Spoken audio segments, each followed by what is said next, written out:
Hello, good people. Welcome back to Cancer and Comedy. This is the podcast where we like to offer cancer impacted people a sense of how to cope with hope and with a dash of humor in the whole process. And we're really pleased that we have a great inspirational leader and speaker and business person and who has his own journey of navigating the cancer road, which many of us have in. His name is Russ Hedge from russhedge.com. And we'll talk more about other things, but he's also the author of the book Befuddled. But Russ, welcome to our conversation here today. Well, first of all, welcome, Brad. What an honor to be here today. And I'm just so thankful to have a chance to talk with you. Thank you.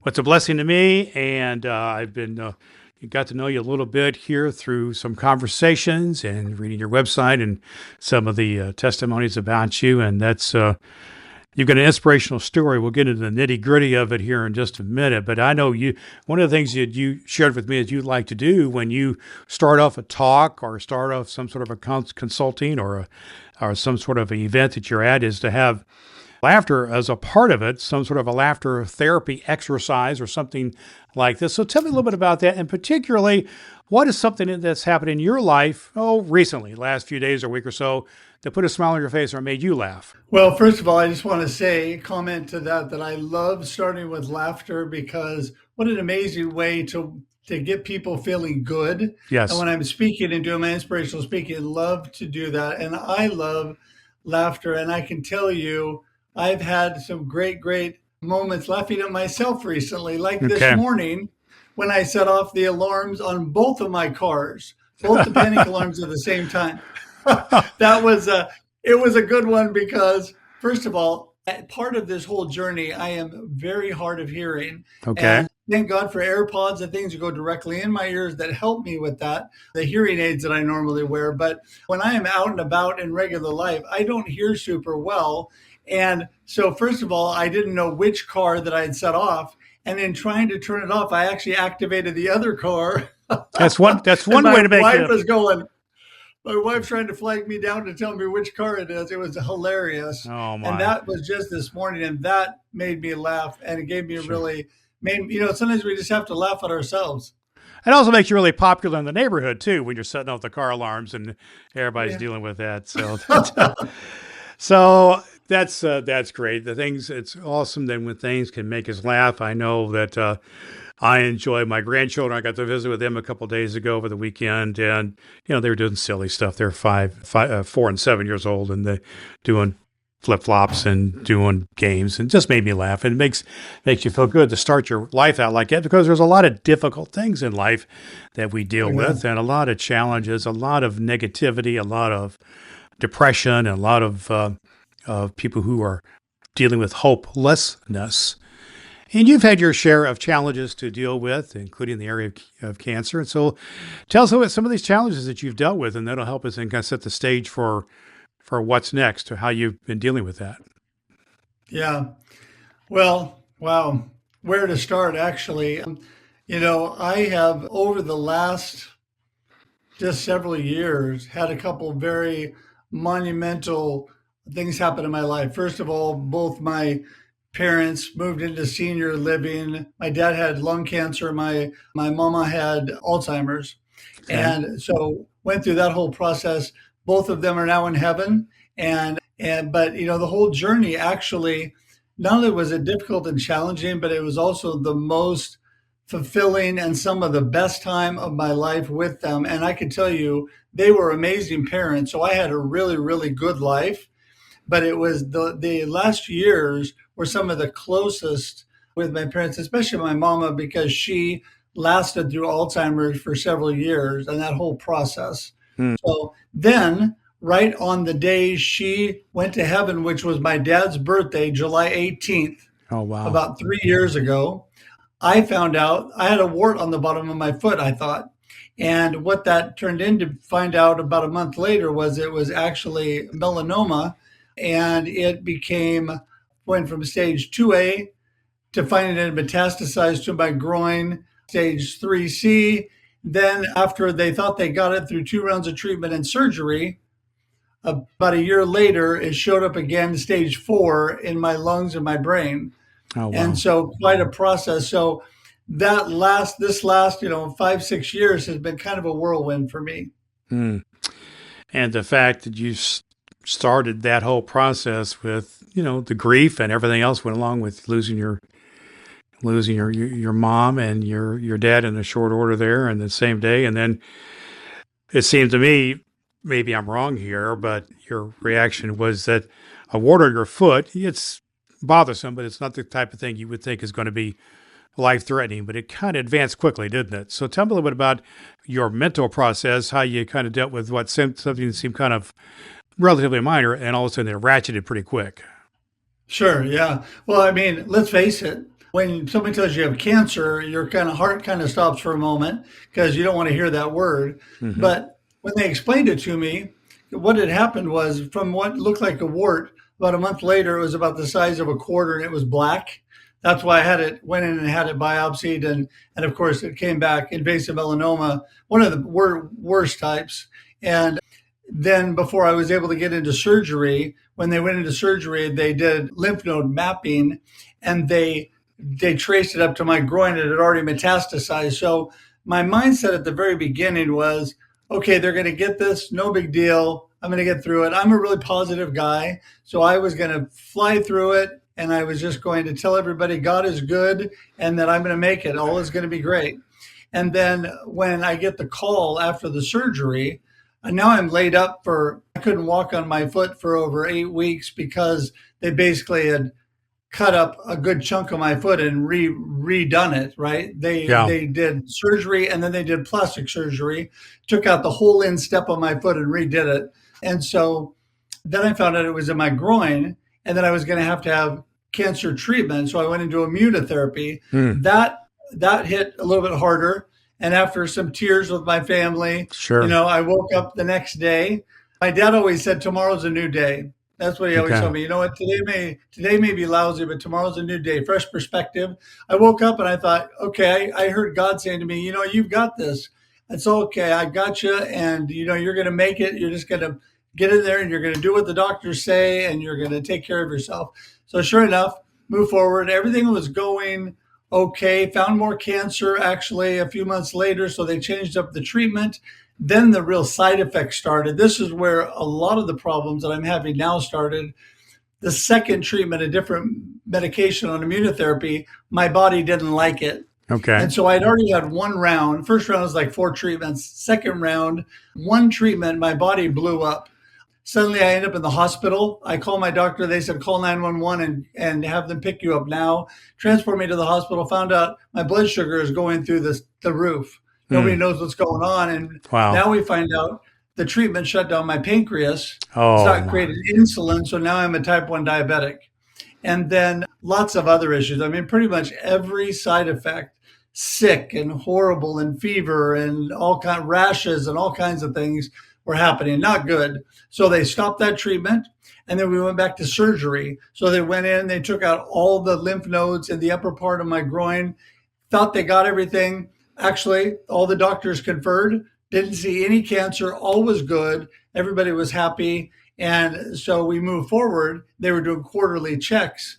And about 3 checks later, the next summer, is when they found that it had metastasized back to the groin, my lungs, and my brain. And it also re-showed up on my foot. So then they had to treat all of those areas. The good news is, Brad, that, and my mindset through this whole process was, now I'm in it, and so I'm in it to really be successful and beat this thing, right? I'm gonna live. I'll tell you, I love scripture in Psalm 118:17. It says, I will not die but live and proclaim what the Lord has done. I was gonna live. That was my, Awesome. and so the good news was that the after the beginning of this year, well, I guess this starts off with some rough news. I ended up in the hospital on the new treatment they were doing for my stage 4 cancer. This time it shut down my adrenal glands, it shut down my thyroids, it shut down several other things. So my doctor stopped everything and said, okay, we can't have this happening. It can't be shut. I have great doctors. We can't have this shutting down your body. So basically they gave me medication to replace the functions on my body that were no longer working. And so now things started to level out. And today I am actually doing much, much better. Have medication to level out the things that weren't working, feeling so much better, dealing with some of the side effects, the hearing also. I had Right. eye surgery, other things that came out of this whole process. Those are challenging, the diabetes, all those things. But I'm getting a new rhythm in life and I'm believing that things are going to continue to get better. So now I really honestly have a great mindset and moving forward. Well, that's awesome to hear that of where you're at now. But my goodness, man, when you got involved with this, you said, I'm all in. Let's go. The whole body basically is going to be challenged here. And I mean, starting from head to toe, if you went from your foot to your brain and your eyes and your ears and your lymph nodes, you've gone through the gamut of things. And yet here you are, right? You're still here and you still got something to share. And what have you, what have you learned through this incredible gauntlet of processes that you've gone through now? And you said you're still got perspective. You still got some learned from things from your dad that every day is a new day. You've learned some of these things, but I know there's been some dark valleys in this whole process. So what have you learned in this whole process that you're able to share with some others then? Well, a ton. I mean, I'm learning every day, Brad. I mean, life is the best teacher.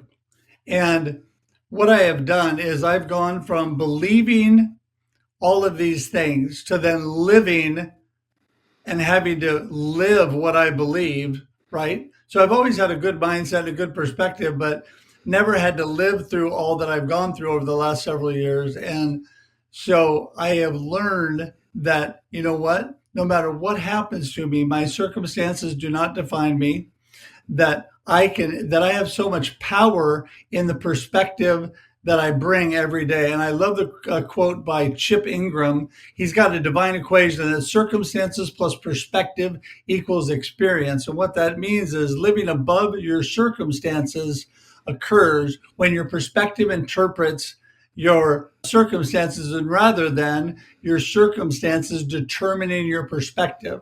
Hmm. And so I do part of my inspirational speaking, which I do on the power of perspective because your perspective is so, so powerful. So what I want to do is I want to show people, Brad, that no matter what you're going through, cancer, family problems, other illnesses, whatever you're going through, that if you keep the right perspective, it does not mean you're always happy and that things are always, whoa, that's so great. You know, we're going to chuckle and just have fun right now.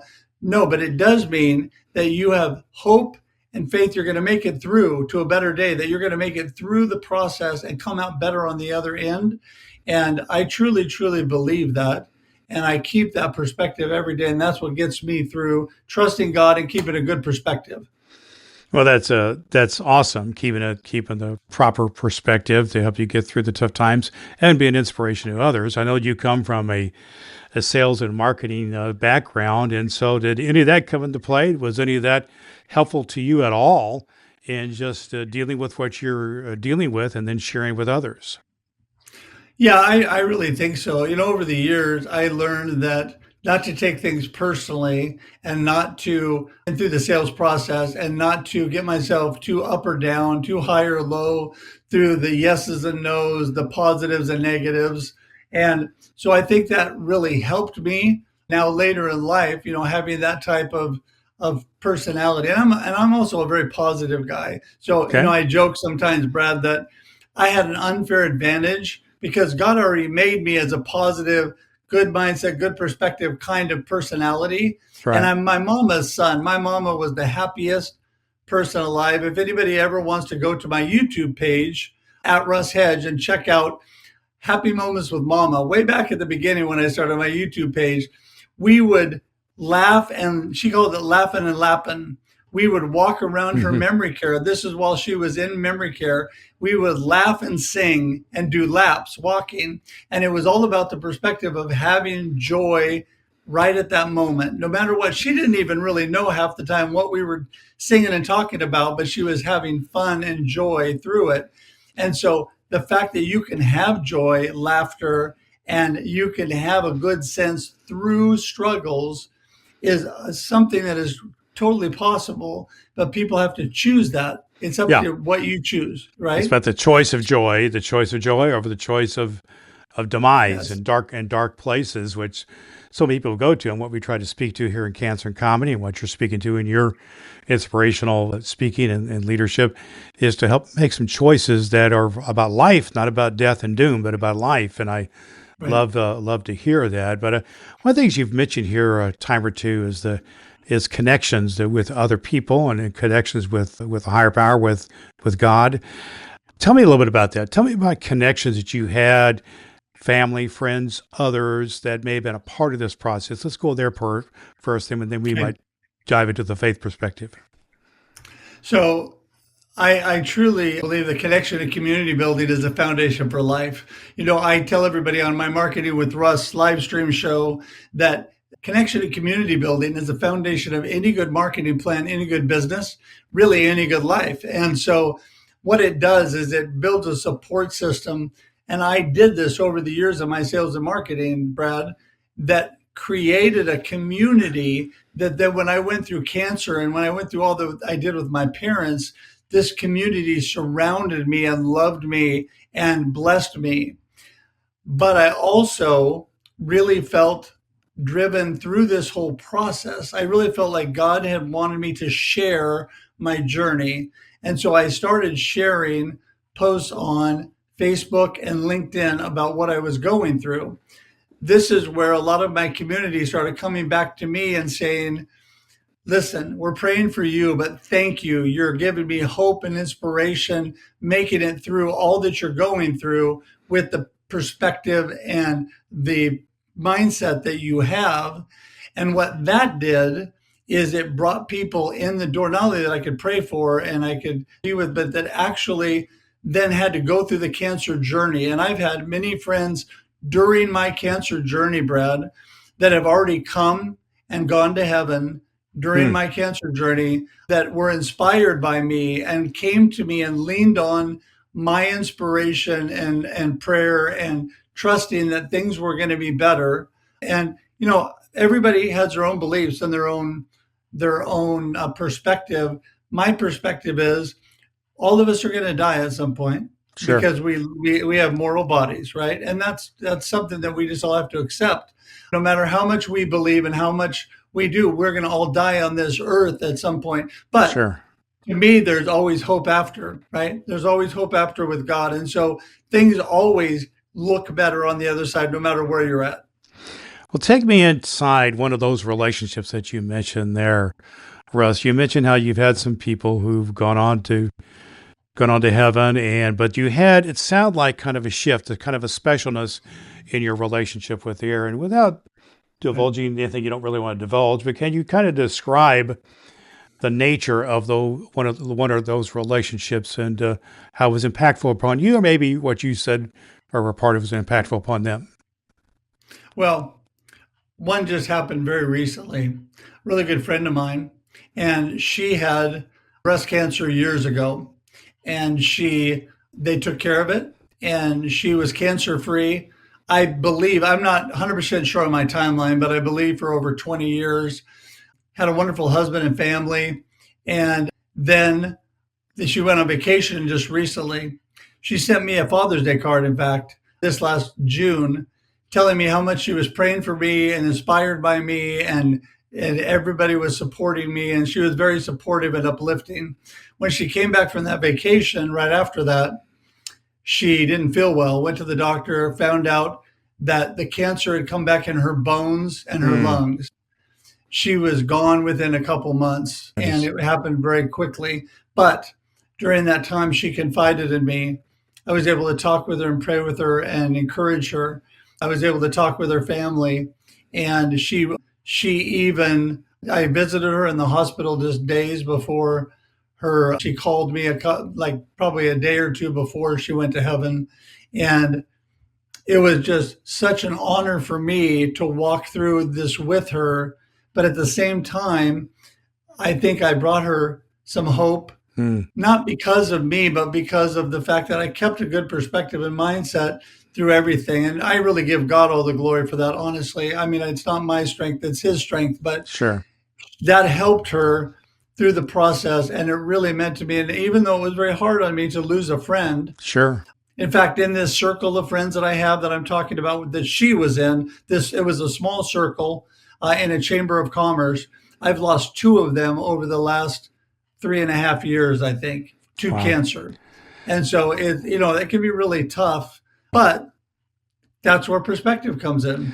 Well, you shared a special gift with her and she with you, and now you have that special moments that you can cherish and be a part of your life. And then you mentioned how your faith story is an important part of this whole process for you. And I really believe when it comes to connection, we have really kind of two types of connections. The one you're talking about, your friends and your family and people supportive, even your medical teams and so on are all part of that.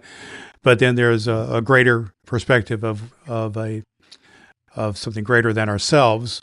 Right. And so tell me what part that has played, because when you have cancer, things like this, that can be a real challenge to men and Yes. women of faith. Right. Oh, it can be. And the thing is, it doesn't matter how much faith you have, how positive you are, Brad, things are still going to happen, right? Sure. It says in God's word that in this world we will have troubles. We're going to have trouble. It's just going to happen. We live in a fallen world. We live in we just live in the world like everybody else, right? There's disease and there's problems and all this stuff. But I can tell you that my number one go-to is God. My strength totally comes from him. And I tell you that my connection to God and my faith is what has propelled me through everything that I do. And so it's such a great community around me. I actually was a worship pastor on top of my sales and marketing Okay. for like 35 years. Now I have two amazing children with my beautiful wife. I have two amazing adult children that are both in music. One's a music pastor, one's a professional musician. And God has taken that music and that joy of music and that with trusting in God and propelled that through my family. That, talking about affecting people, Brad, it affects not only the people that I have touched, but now that our children, my beautiful wife and I, our children are touching thousands and thousands and thousands of people. And so it means so much to me. That connection is continued through the next generation. That is so awesome. That's awesome. And that's the kind of legacy you want to leave, whether we are here another 10 minutes or 10 years or 20 years or whatever. If we leave some sort of a living legacy beyond ourselves, that's a real joy in and of itself. Let's talk Yeah. for a minute. Let's talk for a minute, Russ, about how you live your life day to day. We've talked about some high moments and some low moments here, but let's talk about how you get by life day to day. I'm talking about strategy. I'm talking about habits. I'm talking about what you do. I'm talking about whether it's your physical health or your spiritual life. I think, what are some of the things you're doing in your day to day life that may be helpful to our audience? Well, I personally think I have some things that would be super helpful to anybody, things that I've learned from other people and things that help me. So, Brad, I am a right brain creative, fly by the seat of my pants kind of guy, right? I would go through life. My son's just like me. I would go through life just happy go lucky, woo, not planning, just doing these things. Yeah. But I found out when I got married to my beautiful wife and then we had kids, I had to be a little bit more organize and actually have life on a little bit more of a plan. Yeah. And so within all of those years, I slowly but surely, and in my later years especially, have developed an amazing morning routine that launches my day towards a successful day and a positive, significant day every day. I wake up first thing in the morning. And I talk in my book, Befuddled, Live the Life You Choose, right there behind me, that I talk about what I do every morning. I wake up and I do three things. First of all, I'm thankful. I'm just thankful and blessed for God, for my beautiful wife, my family. Number two, I give myself a pep talk and I say, I've got this.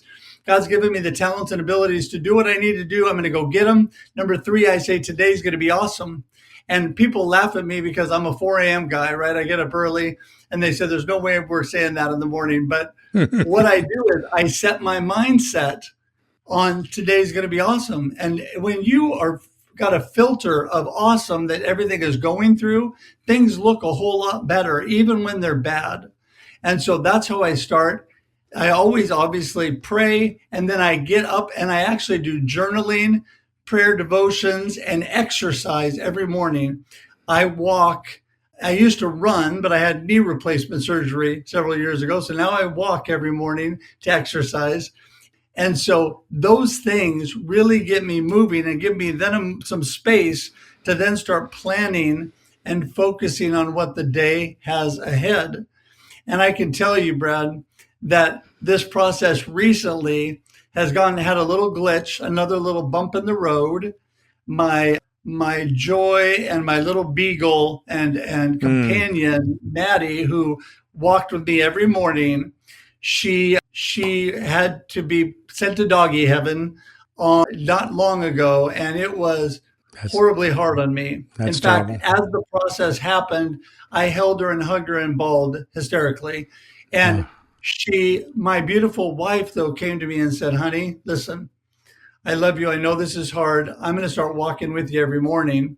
And so she's been out walking with me, and we've developed into walking even more. We always used to walk some, but yeah. now it's become it's been added to my daily routine. And we've not only done that in the morning, but now we do it in the evening, and we do prayer and devotions in the evening before we go to bed to prep ourselves for a good night's sleep and the next day. So that morning routine and now the evening routine has just really propelled my life into such a positive way, positive mindset and perspective, way beyond what I had before. So I would highly encourage anybody to do that. Yeah, well, I just want to resonate with you. In fact, I was thinking about it here today. Somebody asked me on some other group I was at to share a picture of your pet. Well, my pet, my dog Red, died 2 years ago, almost exactly today. And I think about it because she was 17 years old and we had to do the process to put her to sleep and so on. And that was heartbreaking to me in some ways, even more so than the cancer that I've been dealing with myself, because it was just so visceral. So I agree with that. But what I'm hearing you say is that you've still taken the opportunity to choose your perspective, a perspective of awesome. And then things are not the same as with your dog, but they're in some ways enhanced even better with your wife, and you're doing things together with her. And I love that you're choosing an awesome perspective. And so Yes. I love that thinking of, the perspective process that you're so into. So let's talk for a minute here about how. Oh, there we go. A picture of your little doggy there. How about that? That's awesome. Yeah. Yeah, love that. Just Love wanted to that. share that.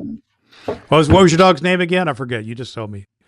It's Maddie. She Maddie. was a girl, Maddie, and we had her for almost 14 years.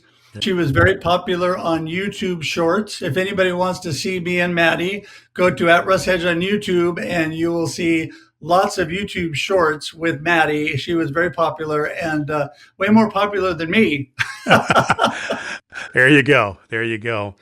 Well, what are you doing these days to be helpful to other people? Because I think the people who have the most seem to have the most things, peace in their life, are also doing something to serve others. I know you have your book that you have. What are you doing to serve other people these days, especially based out of the experiences you've had for the last couple of years? Well, I tell you, I've always been through the sales and marketing career, going back to your question on that, I learned that serving and giving to others was the door to relationship. And what I really wanted was friends. In fact, I do a workshop called How to Win. I mean, it's called How to Turn Cold Calling into Making Friends. Because Hmm. I'm all about making friends and building relationships, not just selling somebody something. Right. But I love to give. I love to take people to lunch. I love to be able to help people when they're down and in need and do things. And, we have always been, of course, givers through our church and through other organizations. But what I have found is the older I get, the more I want to do that. And, I never thought, Brad, that there would come a day when I had to admit that I needed help. Hmm. And through my cancer journey, my actual daughter, who was my little princess, now my 34 or 35-year-old little princess, Sure. she told me probably a couple of years ago, she said, "Dad, listen, you need help. because my go-to has always been, "Oh, I'm fine. Everything's good. Thank you. You're a blessing. Appreciate it, but I'm all good." Right. And Right. my daughter looks at me and says, "Dad, you're not all good. You're not. You need help." What happened was my attitude over the years got turned around on me and people started blessing me. And I can't even begin to go into, Brad. It would make me break down and cry the number of significant things that have happened that God has brought about, that people have helped us with during this process. And so I think what I would say to everybody is you get what you live by, right? It's a boomerang effect. I love the book by Bob Berg called Go Giver. If you haven't read it, you should. I read It's it an years amazing ago. book. Yes. Yeah, it Yep. is. And Bob has actually been on my live stream a couple times. He's an amazing individual. And that book is all about what I always wanted to be. I wanted to be a go giver. I wanted to be able to bless people. And the fact that people have been that now to me has been kind of full circle and very humbling, very humbling. Oh, that is awesome. That is awesome. And people can find some about that in your book, I assume. And that Yeah. is some of your story there, which is called Befuddled. I love that title, by the way. I think that speaks to a lot of people. I think it speaks to a lot of people who are not only cancer people, but people in life these days. They're kind of befuddled. What's next? What do I do? Give me some direction here. And I think that's part of what you're doing. Well, Russ, Yeah. what? I was just going to say, by the way, I know you're going to ask me this at the end, but I would just tell people you brought that up. If you go to russhedge.com, which is my website, you can find out all about that book. And I have a companion workbook to that, but I also have 4 anthology collaborative books. We're number one on Amazon, number one bestsellers that I wrote with other authors that were amazing books, more about my journey and the stuff we're talking about here, the way I bring Right. those up, other stories about my life. But right now I'm getting ready to release late fall, early winter, the follow up to Befuddled, which is called Life Happens and Then You Choose. Life happens and then you choose, which I live by that every day. You choose every moment after life happens. And people used to always tell me, "Well, I can't choose my life." And I said, "It's true, you cannot choose what happens to you, but then you get to choose what you do with that." And Sure. so it's that'll be out soon, and that'll be a follow up to this book, and looking Well, forward to that. we'll look forward to having it. Certainly promote that when it comes out. Well, one of the things I like to do, Russ, sometimes as I start to wind down a little bit in our conversation, is to kind of throw you a little something out of left field. And I'm sure you can handle this, but it's simply that I noticed in some of your materials that not too long ago you were able to go to a pro football game. I take it you're a Seattle Seahawks fan. Is that it? Is what I'm picking up on? And you got to go to Los Angeles to see them play the Rams. Is that right? What's that? Yeah, I got to go down to What? SoFi with my son and daughter-in-law. A gift from them. There you go. Well, I'm an Indianapolis Colts fan. That's my deal. But we've had tough times the last few years. But anyhow, what I'm getting at is tell me just a little bit about what the thrill of being at that live experience was about. Because I just think there's a big difference. For instance, I went to see a rock. I'm an old rock and roll DJ, so I go to see classic rock bands sometimes when they come around. I saw Styx when they came here the other day. There's something different about seeing a band in person than on a recording. It's something different seeing a ball game in person than recording. But tell me a little bit about that experience and kind of from the perspective of if you're going to be a player or a coach on the field, what would you be? What player or what position would you be? Well, I love football. I played all the way through high school. I would be the quarterback because that's what I always was, because I love to lead by example and help others. And that's part of what a quarterback does. And so that's what I would be. And the life experience is amazing. It's great to be able to watch on TV. Definitely way more cost effective, but it was such a blessing to be there. And it was a gift from my son and daughter-in-law. And I think I told you the story, but it was a miracle of God I made it to this game because I had been in Yeah. the hospital, and Right. then I got out the day before I flew down from Portland to Burbank to be with my kids and then go to that game. But the amazing thing was it just lights you up. Real life experience in this whole process just lights you up. And I just had so much fun, loved being there. I would definitely be the quarterback. And I say that to people too, Brad, about when you get to know people, sometimes just online because of the way that our our world is. You can't get to everybody. And ever since COVID, we've been connected to people that are in places we don't get to very often. But when you do, and I've had great, great opportunities that I've done it and people have done it to me, get together with some of those people, real life in person, give them a big hug. It makes all the difference. It's such an amazing experience. That's awesome. Well, I want to leave you with one more thought here, one more ask of you. And that is, let's just say there's someone listening to us today who's saying, well, Russ and Brad, that's all well and good, but my perspective is not so good. I've got, cancer or some other situation is really tearing me up. My finances are messed up. My marriage is messed up. I've depression, whatever it is. What Sure. is a word that you would give? I know your word is perspective, but what is some Sure. way, some practical way that person might be able to shift perspective a little bit, shift mindset, maybe Sure. something that they could do?